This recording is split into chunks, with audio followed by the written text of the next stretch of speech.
dinedepensahan po ni BBM ang kanyang UN trip. Kahit na nga po napakarami ng mamamayan naghihintay ng kanyang mga kilos dito po sa Middle East. Okay. Importante daw po. Nung nalaman lamang ko, ano ba yung inatenan doon ng Pangulo ng Pilipinas? Nalaman lamang ko po, ang pangunahing inatenan pala yung pong summit, Women's Summit. Napaka-ironic, no? Yung nagsasalita para sa kababaihan ay isang lalaki. Ang inatinan po ni BBM ay yung tinatawag nating National United Nations Commission on Status of Women. Alam nyo, buti walang pumalag dun. Kung ako mga kababaihan na umatin dun, bakit na nagsasalita para sa Pilipinas ay isang lalaki? Wala na bang babae sa Pilipinas? Di ba? Yung palang speech na in-expect natin ay mananawagan si BBM ng tigil gera. Ibang gera pala. Gera pala sa kababaihan. Okay lang sana kung dito man lang sa Pilipinas inawardan niya si BBM na honorary women, di ba? Meron pong ganun eh. Naalala ko si Raul Roco. Dahil po sa lagi niyang pinagtatanggol yung kababaihan, diniklara po siya na honorary woman ng mga women's group dito sa Pilipinas. Wala po akong natatandaan na mga women's group dito na pinarangalan man lang si BBM na tagapagtanggol ng mga women's right. Naloko tayo sa advertisement. Ang buong akala ko mananawagan siya, di ba? Ang daming nagsabi na mananawagan siya ng matigil yung gera. Yung pala pagpunta ron sa kababaihan. Ano pong kinalaman ninyo sa women's right? Dapat pinaubayan nyo na lang yan sa mga babaeng yung mga babaeng cabinet officials. Kasi kita nyo ito yung bahagi na speech niya. Marcos, women must be present wherever decisions are made. Yan po sinabi niya. Asan ang babae niya? Women must be present. At saktong-sakto, absent po yung mga babae nung sinasabi niya. Akalain yun, pagtitipo ng mga kababaihan, inatinan ni BBM. Yan na po ba yung excuse nyo para makagala kayo sa New York? Alam po ninyo, Mr. President, busy po ang mga bansa na magligtas ng kanilang mga tauhan, no? Busy po yung iba't ibang bansa na magligtas ng kanilang mga citizen diyan po sa Middle East. Kagabi yung ano natin, yung live natin kagabi ay present ko doon kung ano-anong bansa na yung mga nagpadala ng eroplano. Yan po mali po yung sinasabi ni Auntie Claire nito ni Jesus Palsis na walang mali daw si BP Sara na sa sinasabi niyang pwedeng magpadala ng eroplano. Napakarami na pong bansa. Yung literal yatang gusto nila sa Iran mismo magpapadala Ang ginagawa po ng mga ibang bansa, napakarami na pong bansa. Sige, tignan natin. What countries? Ito nabanggit ko na to kahapon Pero, ito po, tinanong natin dito sa Gemini. Ano-anong bansa na yung nagpadala ng kanilang mga mamamayan ng chartered planes. So, hindi po totoo na walang chartered planes. Ito po yung Asian countries. Nariyan po yung Japan, nariyan po yung South Korea, India, Singapore, Thailand, China, Kazakhstan. Ayan po, sa Asian countries. Alam po ginagawa nila? Tinatransport po nila yung mga mamamayan nila sa land. Papunta po sa Muscat, Oman, Riyadh, Saudi Arabia, sa Turkey, o kaya ay sa Abu Dhabi at Dubai. Mula po sa binanggit kong lugar, safe na po makabiyahe yung mga eroplano.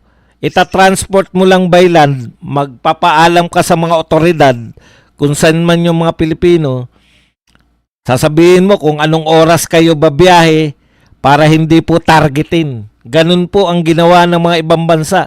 Sangkatutak na po halos lahat ng bansa sa Europe ay nakapagpadala na ng mga charter planes nila. So hindi po totoo yung sinasabi ni Auntie Claire na imposible daw yung sinasabi ni BP Sara. Isa pa tong si Jesus Palsis. Sabi ni BP Sara, dito sila nagre-react eh. Napakadaling magpadala ng eroplano sa totoo lang. Alam nyo ba nung COVID, maraming stranded na taga Davao City sa Metro Manila. Napakadali. Nangontrata kami ng commercial airline. Ito po ang isa sa sagot ni Jesus Palsis.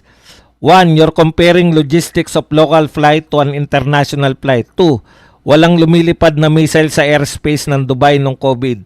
3. Di gawin mo, madali lang pala eh. Di, pababain nyo na si Marcos. Kung mamimiloso po ka lang Jesus Palsis, madali lang talaga yan. Sa mga katulad ni Sara Duterte, na-a-action. Mahirap yan sa sinuportahan mo Jesus Palsis kasi walang action. Kung gusto magtrabaho, merong paraan. Bakit yung mga ibang bansa, nagawa po nila? Huwag nyo sabihin na walang nakalipad na chartered planes dyan. Ayan na po mga katotohanan. No? Inisa-isa na natin. Halos lahat ng bansa.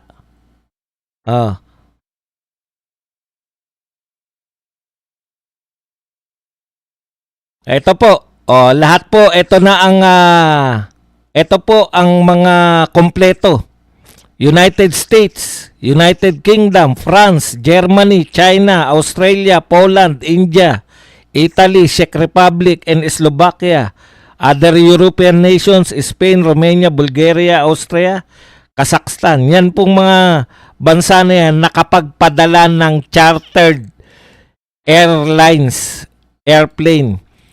Kung hindi man chartered airlines, may kinontrata sila na mga airlines doon sa lugar na yun para isakay yung kanilang mga mamamayan. Babayaran na lang doon. Babayaran na lang pag-uwi. Yan po, ganyan po ang totoong nagtatrabaho yung mga leader. Eto po, ang katotohanan, milyon.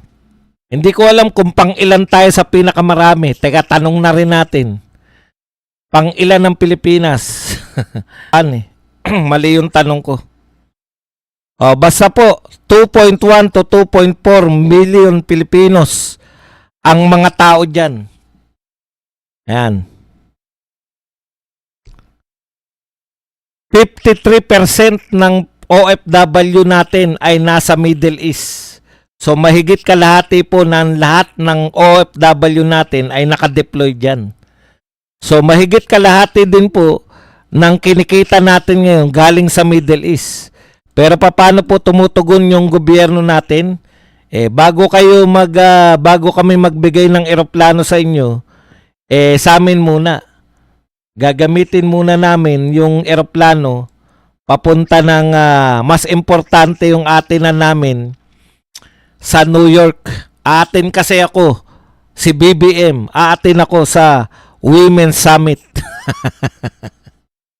Women's Summit. Importante Women's Summit. Kung importante yan, sinong mga presidente at sinong mga prime minister ang umating dyan? Sige nga. Sino pong mga sikat na prime minister or presidente ang umating dyan sa Women's Summit at nagsalita dyan? Para sabihin natin na importante talaga yan. Kasi po kung ganyang ka-importante yan, aatin na ng mga world leader yan. Parang APEC, Parang APEC Summit, ASEAN Summit, na umaaten si Xi Jinping at si Donald Trump. Tanong, aaten ba si Donald Trump at Xi Jinping? Hindi. O, kung hindi atin si Donald Trump at Xi Jinping, hindi po ganun ka-importante.